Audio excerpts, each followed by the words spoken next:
Hello बच्चों, आप सभी का लर्नर सॉल्यूशन में स्वागत है। आज हम क्लास 10 के चैप्टर 14 प्रोबेबिलिटी के बारे में पढ़ेंगे। तो चलो शुरू करते हैं। सबसे पहली चीज़ आती है बेटा प्रोबेबिलिटी की जो टर्म होती है। प्रोबेबिलिटी होती क्या है? अगर हम यही चीज़ नहीं पता होगी तो हमें कोई फॉर्मूले याद करने से कोई फ़ायदा नहीं है किसी भी चीज़ को। प्रोबेबिलिटी होती है बेटा एक पॉसिबिलिटी किसी भी चीज़ के या किसी इवेंट के होने की। या तो कोई काम है अगर हमारे सामने, तो या तो वो काम हो सकता है या वो काम नहीं हो सकता। तो उस काम के होने की कितनी संभावना है, कितनी पॉसिबिलिटी है, और उस काम के ना होने की कितनी पॉसिबिलिटी है, उस चीज़ को प्रोबेबिलिटी कहते हैं। उस चीज़ की जो पढ़ाई होती है उसे प्रोबेबिलिटी कहते हैं। अभी हम एक एग्जांपल से समझेंगे।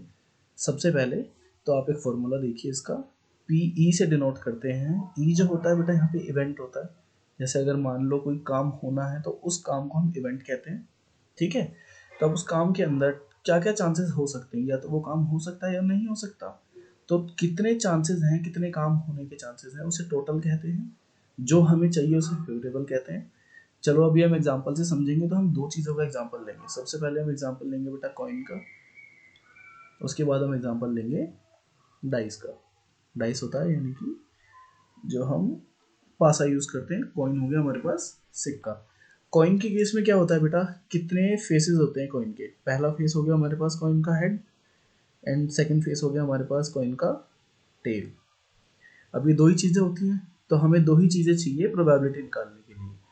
तो प्रोबेबिलिटी के लिए टोटल नंबर ऑफ केस क्या हो गया, टोटल नंबर ऑफ आउटकम्स। तो या तो अगर हम सिक्का उछालते टाइम हेड आएगा या सिक्का उछालते टाइम टेल आएगा। तो टोटल आउटकम्स हो गए हमारे पास 2। पहला हेड दूसरा टेल। अगर मैं तुमसे प्रोबेबिलिटी पूछूं, प्रोबेबिलिटी ऑफ हेड बतानी है तुम्हारी। अगर तुमने एक बार सिक्का उछाला तो हेड आने की प्रोबेबिलिटी कितनी है? तो फेवरेबल आउटकम तो एक ही है हमारे पास, टोटल आउटकम्स 2 हैं हमारे पास। सेम चीज़ होगी अगर मैं तुमसे पूछूं प्रोबेबिलिटी ऑफ टेल कितनी आएगी। तो उसके लिए भी टोटल आउटकम जो है हमारे पास वो 2 है, और फेवरेबल आउटकम हमारे पास 1 होता है। अब हमारे पास अगर मैं डाइस में देखूँ, तो डाइस में बेटा कितने फेसेस होते हैं? एक साइड पे 1 लिखा है, एक साइड पे 2, 3, 4, 5 और 6। डाइस के 6 फेस होते हैं, उन पे एक एक नंबर पड़ा होता है ये ऐसे। तो हमारे पास यहाँ पे टोटल जो है कितने आउटकम्स आ गए? 6 आउटकम्स आ गए। इनमें से कोई भी एक नंबर आ सकता है जब हम डाइस को फेंकेंगे। और मैं तुमसे अगर मैं प्रोबेबिलिटी पूछूं बेटा डाइस पे 4 आने की प्रोबेबिलिटी कितनी है? 4 जो है वो एक ही नंबर है उन 6 के 6 नंबरों में से। तो फेवरेबल आउटकम तो 1 हो गया हमारा। ठीक है। और टोटल आउटकम्स कितने हमारे पास? 6। 4 आने की प्रोबेबिलिटी ही हो गई बेटा। अगर मैं तुमसे पूछूं डाइस पे एक इवन नंबर आने की प्रोबेबिलिटी कितनी है? इवन नंबर कौन से होते हैं? जो 2 से डिवाइड हो जाते हैं। यानी कि हमारे पास 2, 4 एंड 6, ये तीन ही नंबर है हमारे पास जो इवन है। तो फेवरेबल आउटकम्स हो गए हमारे पास 3, टोटल आउटकम्स हो गए हमारे पास 6। और जब नंबर्स बेटा फ्रैक्शन में होते हैं, ऊपर नीचे होते हैं एक दूसरे के, तो हम उसे डिवाइड कर लेते हैं। इसे 3 से डिवाइड करा तो ऊपर 1, और इसे करा तो ये 2। तो ये फ्रैक्शन हो गया हमारे पास 1/2। सिंपल। चलो अभी प्रोबेबिलिटी के बारे में थोड़ा डिटेल में डिस्कस करते हैं आगे चल के।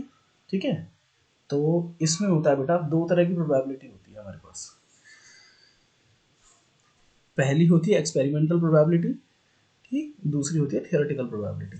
पहले मैं तुम्हें मोटा मोटा समझा देता हूँ। इसमें एक्सपेरिमेंटल प्रोबेबिलिटी तो इसके नाम से ही समझ आ रही है, जिस भी इवेंट का या जिस भी काम का तुमने खुद से एक्सपेरिमेंट करके देखा है, यानी कि उस काम को तुमने खुद से करके देखा है, तो एक्सपेरिमेंटल प्रोबेबिलिटी। और जो प्रोबेबिलिटी तुमने किताबों में पढ़ी है वो थियोरेटिकल प्रोबेबिलिटी होती है।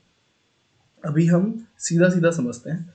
अगर मान लो थियोरेटिकल प्रोबेबिलिटी क्या कहती है बेटा, अगर तुमने कॉइन को टॉस करा तो उसमें हेड आने की प्रोबेबिलिटी कितनी है? अगर एक कॉइन को तुमने 100 बार टॉस कर लिया तो उसमें हेड आने की प्रोबेबिलिटी जो है वो हो जाएगी 50-50, यानी कि 1/2। ठीक। तो ये प्रोबेबिलिटी हो गई हेड की। और सेम प्रोबेबिलिटी 1/2 जो है वो प्रोबेबिलिटी हो जाती है टेल की। बट एक्सपेरिमेंटल प्रोबेबिलिटी हमें क्या कहती है कि अगर तुमने एक कॉइन को 100 बार टॉस करा तो चांसेस हैं बेटा उसके अंदर हेड जो है वो 40 बार आ जाए, और टेल जो है वो 60 बार आ जाए। या फिर हेड जो है वो 35 टाइम्स आ जाए, या 65 टाइम्स आ जाए। और इसी केस में हेड कितना आएगा? फिर 65 आएगा। और इस वाले केस में हेड आएगा 35 टाइम्स। कुछ भी प्रोबेबिलिटी के चांसेस हो सकते हैं कि मतलब इतनी इतनी बारी चीज़ें आई हैं। तो बेटा अगर मैं इस वाले केस को कंसिडर करूँ तो इसमें हेड आने की प्रोबेबिलिटी ऑफ हेड कितनी हो गई हमारे पास 35 फेवरेबल आउटकम्स हो गए हमारे पास। टोटल आउटकम्स कितने हमारे पास 100, जो कि अगर मैं इसे डिवाइड कर लेता हूँ तो ये ऊपर जो हो जाएगा दैट इज 7 एंड अपॉन 20। और अगर सेम चीज़ में उसमें प्रोबेबिलिटी ऑफ टेल पूछ लूँ तुमसे तो 65 फेवरेबल आउटकम्स अपॉन में टोटल आउटकम्स हो गए हमारे पास 100। ठीक, दैट इज 1 3 अपॉन में 20। तो यहाँ पे डिफर कर गई थोड़ा सा, जो एक्सपेरिमेंटल प्रोबेबिलिटी है वो थ्योरेटिकल प्रोबेबिलिटी से अलग हो सकती है। जिन रूल्स को, जिन थ्योरम्स को हम पढ़ते हुए आ रहे हैं उनसे अलग जा सकती है प्रोबेबिलिटी, बट फिलहाल जो हमारे क्वेश्चन सॉल्व होंगे वो होंगे हमारे थ्योरेटिकल प्रोबेबिलिटी के बेस पे, जो हमने फॉर्मूलाज पढ़ते आए हैं पहले से। ठीक है, अब इसमें नेक्स्ट कंसेप्ट जो हम डिस्कस करेंगे बेटा वो है sure event and impossible event. Sure event जो होता है, तो इस इवेंट के अंदर मान लो कि, चलो एक एग्जांपल लेके समझते हैं।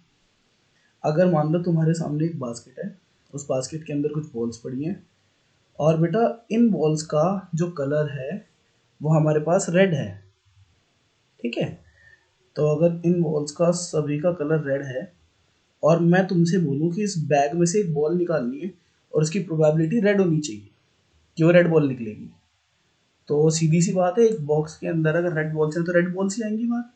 तो कोई ऐसा इवेंट जिसके होने के चांसेस 100% हो हमेशा कि वही चीज होगी उसे श्योर इवेंट कहता है।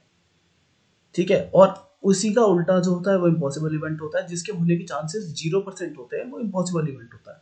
अगर मैं इसी बैग के अंदर से तुमसे कह दूं कि इसमें से एक ब्लू बॉल निकाल लो तो तुम नहीं निकाल पाओगे क्योंकि उसके अंदर ब्लू बॉल है ही नहीं। तो इसी में अगर प्रोबेबिलिटी ऑफ ब्लू बॉल में तुमसे मांग लूं तो वो बेटा फेवरेबल आउटकम 0, टोटल आउटकम्स 5 हो गए इसके अंदर क्योंकि 5 बॉल्स पड़ी हैं, तो इसकी प्रोबेबिलिटी हमेशा 0 आएगी। और श्योर इवेंट के अंदर जो है मुझे तुमसे रेड बॉल चाहिए थी एक, ठीक, तो रेड बॉल में फेवरेबल आउटकम्स सारी की सारी बॉल्स रेड है, टोटल आउटकम्स 5 हो गए, तो प्रोबेबिलिटी कितनी हो गई है 1। तो श्योर इवेंट की प्रोबेबिलिटी हमेशा 1 आएगी और इम्पॉसिबल इवेंट की प्रोबेबिलिटी हमेशा 0 आएगी। अब इसमें बेटा कुछ की पॉइंट्स रह गए हैं डिस्कस करे बिना कॉम्प्लीमेंट्री इवेंट्स के बाद। कॉम्प्लीमेंट्री इवेंट्स जैसे अपने नाम से समझ आ रहा है कि इसमें जो है कुछ इवेंट्स हैं वो आपस में कॉम्प्लीमेंट करते हैं एक दूसरे को, यानी कि वो एक दूसरे को पूरा करते हैं। इसे हिंदी में बेटा पूरक इवेंट्स भी कहते हैं। तो एक दूसरे को पूरा करने से अगर तुम्हें समझ आ रहा है, जैसे फॉर्मूला देखो इसका, पीई अगर कोई इवेंट है, जैसे मान लो तुमने एक सिक्का उछाला जो कि हेड आने की प्रोबेबिलिटी उस पर हो जाती है 1/2। अगर मैं तुमसे पूछूं कि हेड ना आने की प्रोबेबिलिटी इसके अंदर क्या होगी, यानी कि पी नॉट एच की प्रोबेबिलिटी अगर मैं तुमसे पूछूं, जो कि हो जाएगा एक्चुअली में पी टेल, हेड नहीं आएगा तो टेल आएगा, तो उसकी प्रोबेबिलिटी कितनी होगी 1/2। और ये क्या बताता है, पी नॉट ई निकालने का क्या तरीका है, टोटल आउटकम्स। ठीक है, टोटल आउटकम्स तो हमेशा बेटा इसके केस में, कॉइन के केस में अभी फिलहाल हमारे पास टोटल आउटकम्स कितने हैं, अभी देखो इसे साइड में लिख के समझते हैं।